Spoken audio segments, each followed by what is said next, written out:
Let's talk about this with Benedict Spence. He's a conservative commentator and very, very knowledgeable about what goes on in the Middle East. Certainly we had, Ayatollah Khomeini, the Iranian mullah, sort of speaking about, the usual sort of, death to Israel type of stuff, in other words. And yet we did not see, we had zero Israeli Jewish deaths, one Palestinian who died. There's actually footage of a rocket falling on him. 5 Iranians when a missile misfired. Not quite the success the Iranians would have wanted to have and to portray to the world about their military strength. What do you make of what happened last night and what Netanyahu has said today, what Keir Starmer, what other world leaders, particularly, of course, President Joe Biden in the US, have had to say? It's difficult, actually, to know what exactly the end objective was from this attack, because it simply wasn't large. It was dramatic, it was large, but it's simply not large enough to overwhelm the Iron Dome system or any of Israel's other missile systems, of which there are actually 3. People talk about the Iron Dome, but there's also David Sling, and there's something called the Arrow as well. It wasn't large enough to overwhelm these things, which is always what we're told would be the objective of Iran and Hezbollah. It's why they have thousands and thousands of these rockets lined up. And we were told last time in April they attacked. It was part of it was to, well, we didn't really manage to kill people, but we're just testing the strength of the Iron Dome. Well, this is the second test, then, is it? It is supposedly the second test, although is it also, I suspect, much more a demonstration to Hezbollah and to the other 2 Hezbollah organisations in Iraq and to the Houthis as well, that actually Iran, even though it doesn't want to engage Israel directly in a sort of a ground war or anything like that, it's not going to abandon them. I think that there is a lot of fear across the region from Iran's proxies, especially given what happened to Hamas when, in fact, Iran did not declare, an actual war against Israel. It didn't sort of launch an invasion or anything like that. It didn't back up any of its threats. Quite difficult to launch an invasion. It's quite a long way away. I mean, it is, but the IRGC has got a lot of personnel, and, the US will tell you that, distance ain't nothing but a number. And this is one of the things, of course, is that Iran fears the involvement of the United States. You look actually around the Gulf, the Persian Gulf, the Gulf of Oman, and there's US carrier groups all around that region, because also, there's no question what would happen if Iran did do that. This is it. The signal that was given in April by the number of Western allies, including Britain, France, and obviously America, stepping in to protect Israel, was extraordinary. And bearing in mind, of course, the Iron Dome works with Israeli technology. For people who don't know, because it was fascinating, actually, clearly an awful lot of Iranians and supporters of Iranian and Palestinian causes don't know, because judging by Twitter, people cheering at like, oh well, look at all this hail of rockets coming in, and ha ha, the Iron Dome. When you see those rockets coming in and the big flashes in the sky, that is literally the Iron Dome working. Almost 200, at least 180, possibly also 200 missiles, not just rockets, not just missiles, fired on Israel, Tel Aviv, Jerusalem, but also across pretty much the whole of the country. And not a single Israeli death. Now, there have been some injuries and there's been some damage, but tell us how the Iron Dome, just bring Janet and John it first, how the Iron Dome actually works. It's not a dome made of iron. No, it's not. It's not like the Simpsons episode where they put a dome over Springfield. It's not that.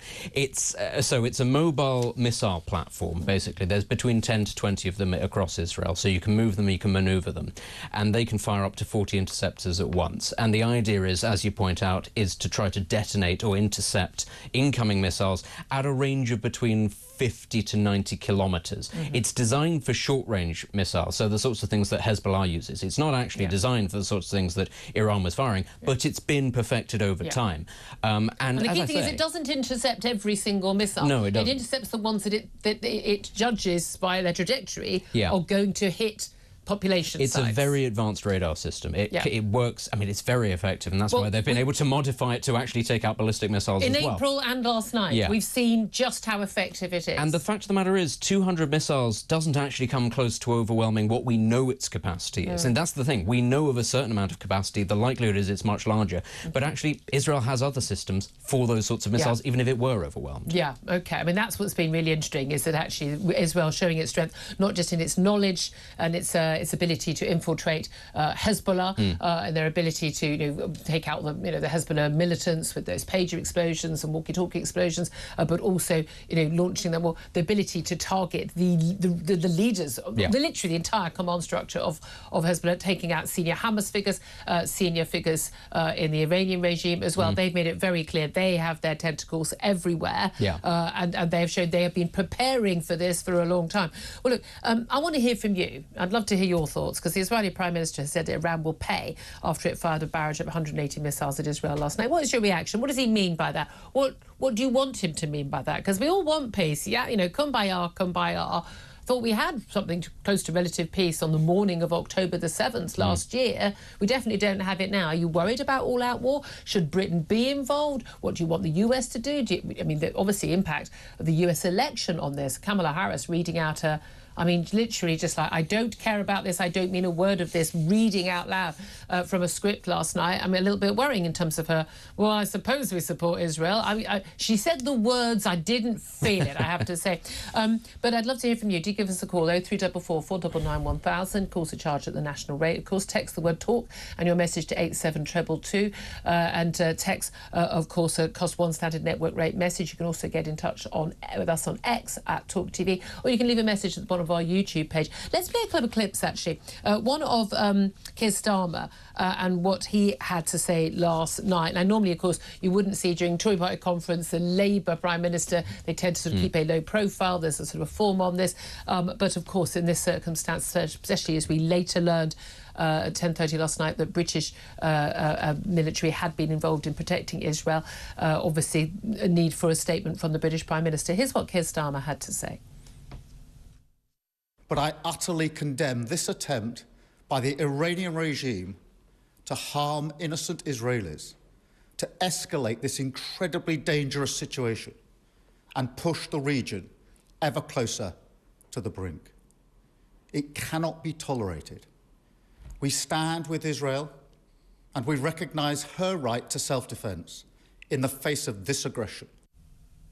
I do hate it when people refer to countries as her. It's just a personal thing, but there we are. That's neither here nor there. Let's also listen to what Benjamin Netanyahu, the Israeli Prime Minister, had to say in terms of Iran and what is going to happen next. Iran made a major mistake this evening, and it will pay for it. The regime in Iran just doesn't understand our determination to defend ourselves and our determination to retaliate to our enemies. Sinwar and Def did not understand that. Nasrallah and Mohsen did not understand that. And I guess there are those who do not understand that in Tehran. But they will. We are going to adhere to the rule that we set for ourselves. Those who attack us, we attack them. No doubt also, again, the US warning of significant, severe consequences for Iran after that missile attack. What, Benedict, do you believe will happen next? I mean, the big fear is that they will strike parts of Iran's oil infrastructure. When you say fear, I'm not fearful of that. I think that's a jolly good thing. So they can't sell money, they can't sell oil to China at cheap prices, get billions in to pay for missiles. You should be, because if we cripple Iran's oil infrastructure, Iran will retaliate not against Israel, but against other countries in the region that can't defend their oil infrastructure. So it'll hit Saudi Arabia, it'll hit the UAE, it'll hit Iraq, and that will have massive... We sell billions in arms to the Saudis. They can't protect themselves? It's a question, do you want to test it, basically? And the inflationary effects that will then be felt across the world will be incomparable to what happened when the Ukraine war happened.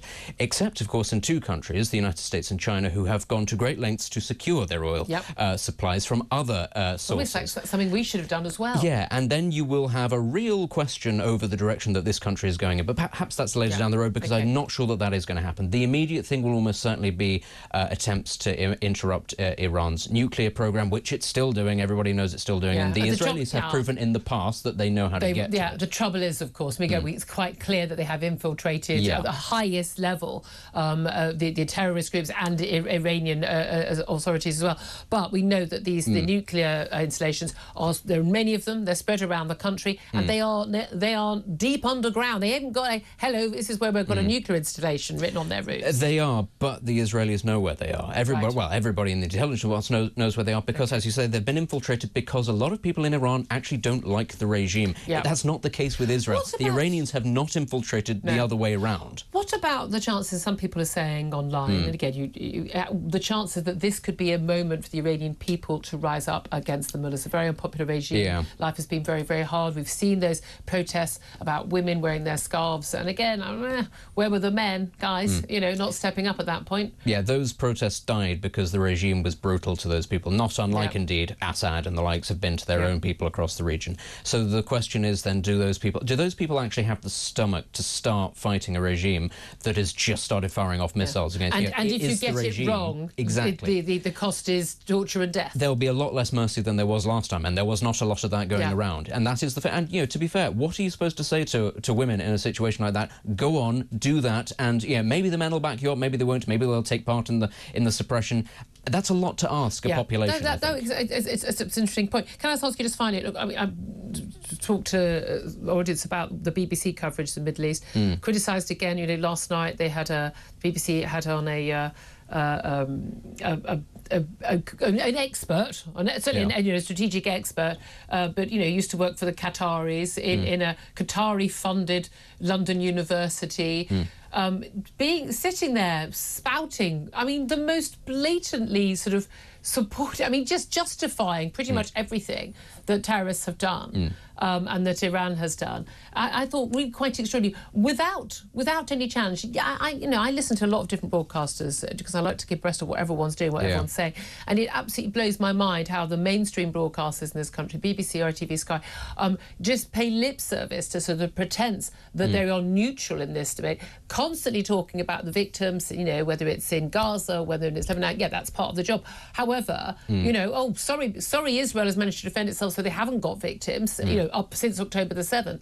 But questioning every single thing to the nth degree that anyone who's supportive or representative of the Israeli government or forces says, which they should do. You should question everything. But barely a single question, barely a single challenge to people who are spouting the most clearly, blatantly anti-Semitic, unverified, untrue things about Israel's role in this conflict. The first thing I'd say to that is actually it's because the Israelis give as good as they get. Actually, you rarely see an Israeli sort of commentator or expert going on who looks like an idiot or looks like an ideologue, because they tend to have the facts with them.